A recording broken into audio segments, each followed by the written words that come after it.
Every morning, millions of Americans get into pickup trucks. They drive them to work. They take their kids to school. They go grocery shopping.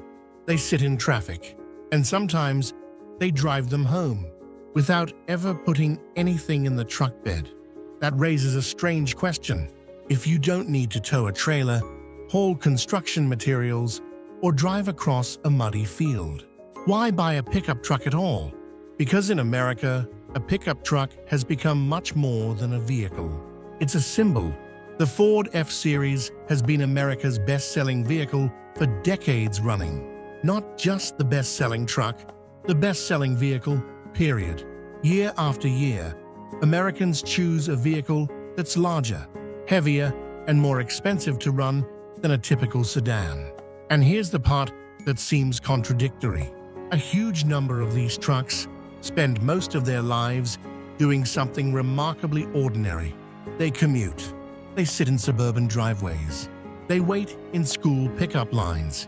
They're used most days like regular cars, so why buy the truck? To understand that, we have to go back to a very different America. Before massive suburbs, before 6-lane highways, before the pickup truck became a status symbol. Because originally, nobody bought a pickup truck to look tough. They bought one because they had work to do. In the beginning, the pickup truck wasn't cool. It wasn't a lifestyle. It was simply useful.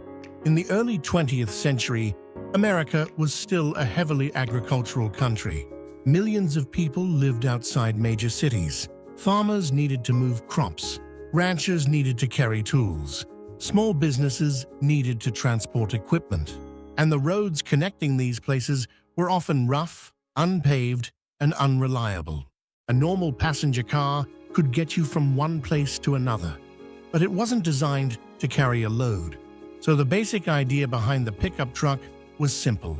Take a passenger vehicle and give it a cargo bed. Ford helped popularize this in the 1920s with pickup versions of the Model T. It wasn't luxurious. It was noisy, uncomfortable, and by today's standards, extremely primitive. But it could work. You could load sacks of grain, tools, lumber, farm equipment, and drive it home when the job was done. For decades, that was essentially what a pickup truck meant in America work. Farmers, ranchers, plumbers, and small business owners drove them. The truck wasn't an expression of personality. It was equipment. Then, after World War II, America began changing. Soldiers returned home, families grew, and Americans began moving outward, from crowded cities into newly developing suburbs. In 1956, the federal government launched the interstate highway system. Roads became wider, faster, more connected, and Americans could live farther from where they worked and own larger homes on larger pieces of land. Suddenly, the pickup truck wasn't limited to farms and construction sites anymore. It could fit into suburban life. Because the truck had something a sedan didn't, it looked capable, independent, ready for whatever came next. The truck was beginning to change, from a machine that helped Americans work into a machine that told other people something about the person behind the wheel. Something else was happening in America that would shape the pickup truck market for decades. And surprisingly, it had nothing to do with trucks. It started with chickens. In the early 1960s, American farmers had a problem. The United States had become extremely good at producing chicken, cheaply and efficiently, and American chicken was flooding European markets. European farmers weren't happy about it, so countries including West Germany responded by restricting imports of American chicken. American farmers saw it as unfair, and the American government wanted to retaliate. But instead of putting a tariff on European chicken, they targeted something completely different: foreign trucks. In 1964, the United States imposed a 25% tariff on imported light trucks. The policy became known as the chicken tax. Think about what that means. Imagine you're a foreign automaker trying to sell a truck in America. Your truck is competitive, But the moment it crosses the border, the government adds another quarter to its cost. Competing against American-made trucks becomes much harder. American automakers Ford, General Motors, and Chrysler already had enormous manufacturing operations inside the country, so they could build trucks domestically and avoid the tariff entirely. Foreign automakers had to find other solutions. Some built factories in America, others redesigned vehicles to dodge the light truck tariff. And over time, something unusual happened. The American truck market became increasingly different from the rest of the world. In many countries, small and efficient pickup trucks became the norm. But in America, the full-size pickup became dominant. And because the market was so profitable, American automakers had every reason to keep investing in it. More power, more features, more space, more size. The chicken tax didn't create America's love of pickup trucks. That love was already developing. But it helped create something just as important, a market where American manufacturers had a powerful, government-protected advantage in one of the most profitable vehicle categories on Earth. And once that machine started running, there was no reason for the auto industry to slow it down. Once American automakers realized how profitable pickup trucks could be, the truck stopped being just another vehicle. It became a business strategy. For decades, automakers had sold millions of small cars to Americans. But small cars had a problem: they were expensive to engineer. They faced intense foreign competition, and there wasn't much room to raise the price. A pickup truck was different. It could be sold as a work vehicle, a family vehicle, a towing machine, an off-road vehicle, and eventually a luxury vehicle. That gave automakers something extremely valuable: room to charge more. So the truck kept evolving. The basic work truck was still there, but now you could add a larger engine, a more comfortable cabin, leather seats, massive touchscreen displays, four-wheel drive, and off-road packages. A vehicle originally built for farmers and construction workers had become a premium consumer product, and Americans were willing to pay for it. Automakers noticed something else. People weren't just buying trucks because they needed them. They were buying them because they wanted them. And that distinction mattered enormously. When you sell something as a necessity, price matters a lot. When you sell it as an aspiration, price becomes far more flexible. That's why truck advertising began to change. Instead of a farmer carrying equipment between fields, ads increasingly showed mountains, open highways, snow, mud, trailers, boats, hunting camps, a man standing beside an enormous truck at sunrise.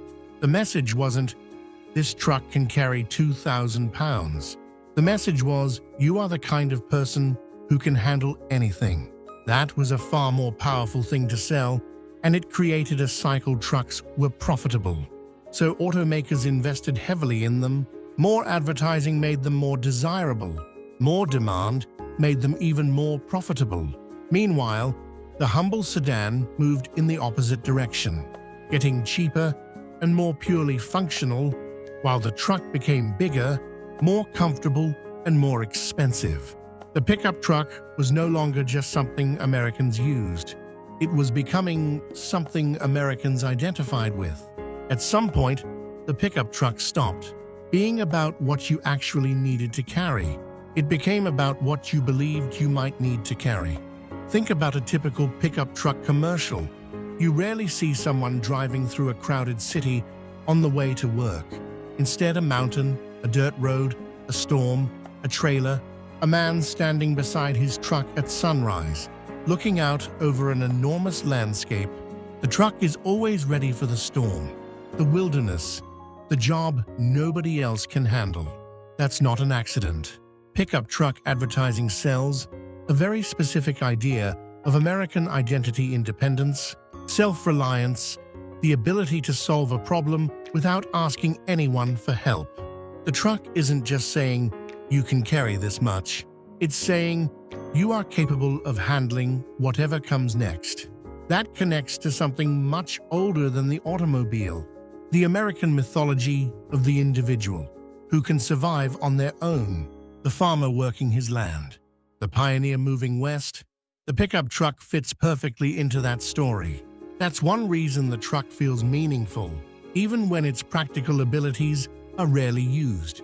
A person might never tow a horse, trailer, or drive through a muddy field, but they like knowing they could. It's a little like carrying a toolbox you almost never open. You're not paying for the tools you use every day. You're paying for the feeling that if something goes wrong, you're prepared. Americans aren't necessarily buying capability.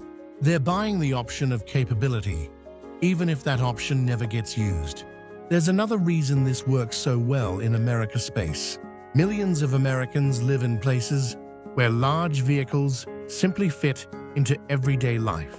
Wide roads, big parking lots, long distances between home and everywhere else. A massive pickup truck might look absurd on a narrow European street. In a suburban American neighborhood, it looks completely normal. And once everyone around you drives something bigger, a normal-sized vehicle starts to look small. So the truck gets bigger. Then the next one does too. Look at a truck from the 1990s. Then look at a modern full-size pickup. The difference is hard to miss. Taller, wider, heavier, with a hood that sits noticeably higher. This wasn't simply Americans deciding they wanted giant vehicles. There were economic and regulatory reasons behind it. One of the most important was America's fuel economy system, a set of rules that pushed automakers toward better efficiency. But there was a catch. Cars and light trucks were regulated under different standards, and historically, the requirements for larger vehicles could be easier for manufacturers to meet than the ones applied to smaller cars. That created an unusual incentive. If a manufacturer could classify a vehicle as a truck, it could sometimes build something larger and more powerful, without facing the same efficiency requirements as a passenger car. Manufacturers had another reason too. Customers liked bigger trucks. They felt safer, more powerful, more comfortable, and could be sold for more money. So the incentives lined up, and the result was something close to an arms race. If one company made its truck bigger, competitors couldn't afford to fall behind. Horsepower went up, towing capacity went up, cabins and screens got bigger. Eventually, size itself became a selling point rather than just a measurement. The American landscape made this possible too. Suburban streets are wide, parking spaces are large, and many homes have driveways and garages built around vehicles. A truck that would feel enormous in a dense city feels completely normal in suburban America, and it's a feedback loop. People buy larger vehicles because the roads and lots accommodate them. And the roads and lots stay large because people keep buying larger vehicles. The pickup truck wasn't competing only against other trucks anymore.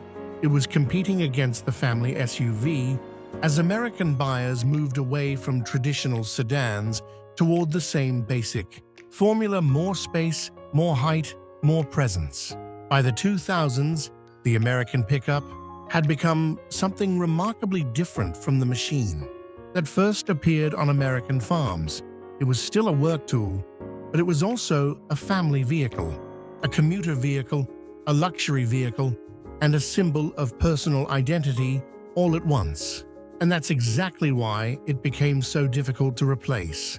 Once a vehicle becomes a lifestyle, changing the technology underneath, it gets a lot harder. But there's a problem with this story. The world is changing. Fuel prices fluctuate. Cities are getting more crowded. Climate concerns are harder to ignore.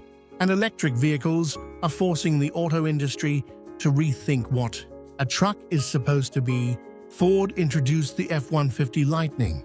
Rivian introduced the R1T. Tesla introduced the Cybertruck. On paper, the electric pickup should have been a perfect match: instant torque, enormous power, no oil changes, and the ability to use a massive battery as a backup power source. It sounds like the obvious next step. But electric pickup trucks haven't simply replaced gasoline ones. And a lot of that has less to do with horsepower than with identity. For more than a century, the American pickup truck has been tied to a particular sensory experience. The sound of the engine, the vibration of the machine, the smell of gasoline, the feeling of a heavy vehicle working hard. Electric motors can produce incredible power, but they don't produce that same experience. And for a lot of truck buyers, the experience is part of the point. There's a practical issue too. A pickup truck is judged by what happens when you load it up, tow something heavy, or drive far from a charging station. And towing can significantly cut into an electric truck's range. That creates a strange situation. The technology may be more advanced, but the traditional gasoline truck can still feel more dependable to the people who rely on it for work. None of this means electric trucks are doomed. The technology will keep improving, and eventually an electric truck may feel completely normal to most buyers. But if that happens, it will tell us something important. The American pickup truck was never really about gasoline, or horsepower, or even hauling things. It was about what the vehicle represented: freedom, independence, capability, preparedness. A machine that says, "I can handle it." If an electric truck can deliver that same feeling, the American love affair with the pickup truck may survive. The biggest technological shift in the history of the automobile. The engine may disappear. The identity doesn't have to. So go back to that question from the beginning. Why does someone buy a pickup truck? They'll mostly use to pick up groceries and drop kids off at school, because the truck was never really just a tool. It's a tariff from 1964 aimed at chickens and accidentally protecting an entire industry. It's a business strategy that made Detroit far more money selling trucks than sedans. It's suburban roads and driveways, quietly built around the assumption that people would be driving something big. And underneath all of that, it's the oldest story America tells about itself, that no matter how connected or urban the country becomes, there's still a version of freedom that looks like one person, one machine, and an open road. That's why the pickup truck isn't just America's best-selling vehicle. It's one of America's clearest self-portraits. Enjoyed the journey? Subscribe for more stories about America's history, culture, business, and the hidden reasons that shaped the nation. Every place has a story,